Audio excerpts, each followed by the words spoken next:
Well, howdy there, Internet people. It's Bo again. So today we're going to talk about a question from my 5-year-old. One I got last night that I was certainly not expecting.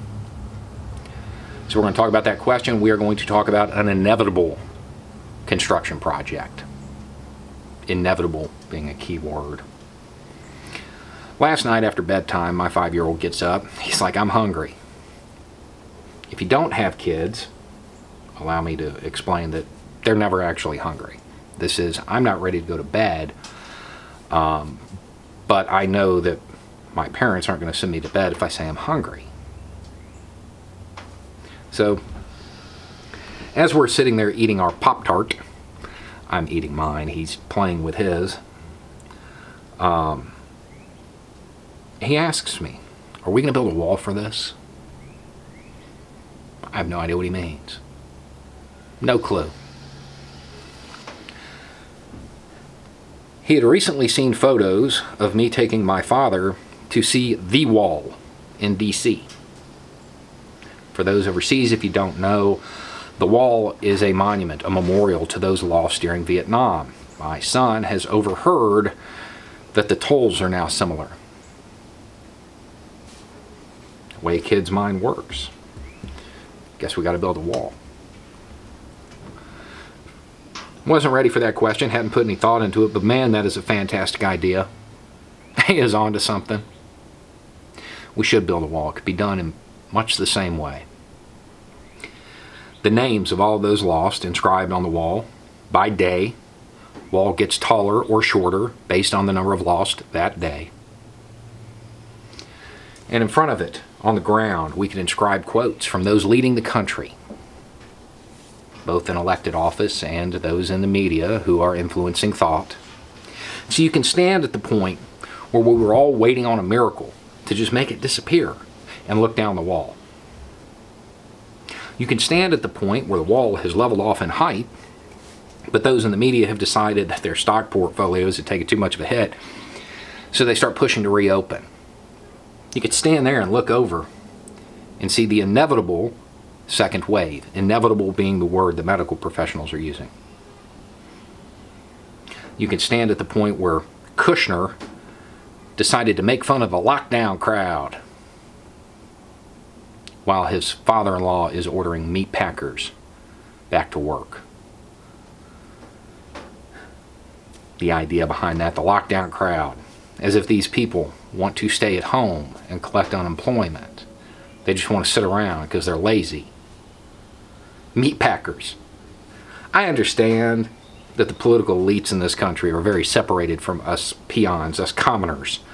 But let me just go ahead and tell you, there is nobody lazy working in a meat packing plant. They're not afraid of work, they're afraid of your judgment.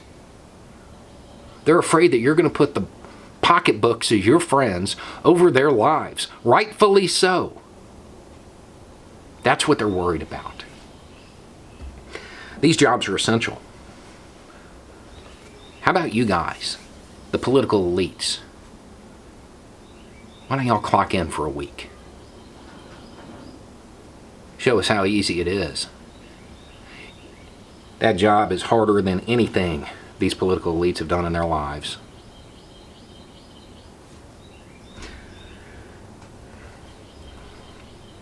If they were lazy, they would not be working in a meatpacking plant. And that goes for a lot of other jobs that go without thanks.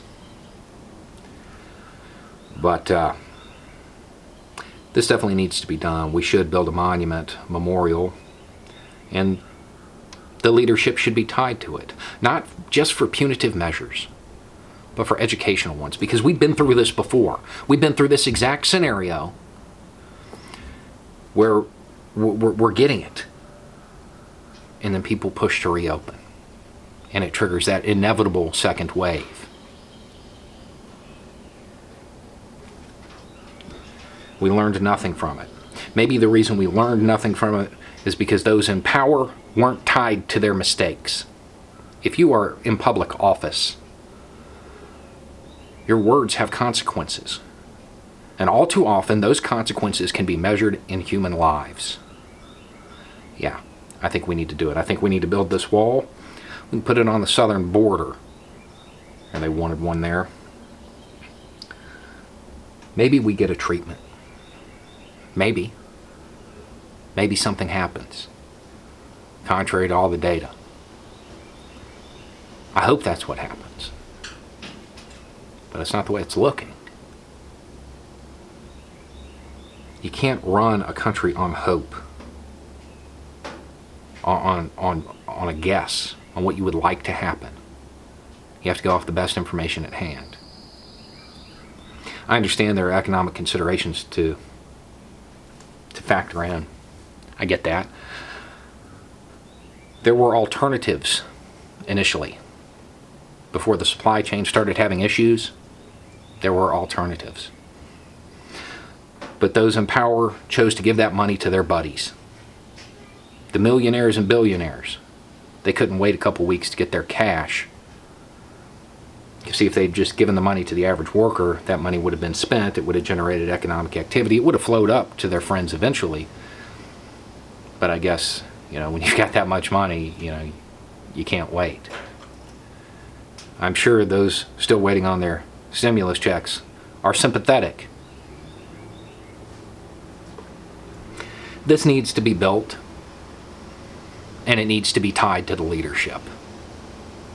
It's not politicizing it. It's what happened. It's historical. These people are making decisions that are costing lives, and they're doing it for their own monetary benefit. And I hope I'm wrong. I hope one of those people who is still going in every day trying to figure out a treatment, I hope they come up with something and make all of us who are worried look like we're crazy. I hope that happens. Until then, we have no leadership. You have to lead yourself. You have to make a decision on what you're going to do. Nobody can make it for you. Nobody can advise you on it. You have to make that decision yourself. Take the information at hand, the facts, and go off of that. I would also remind everybody this is being done so a bunch of people can make money. They won't make any money if you don't buy their products. Anyway, it's just a thought. Y'all have a good day.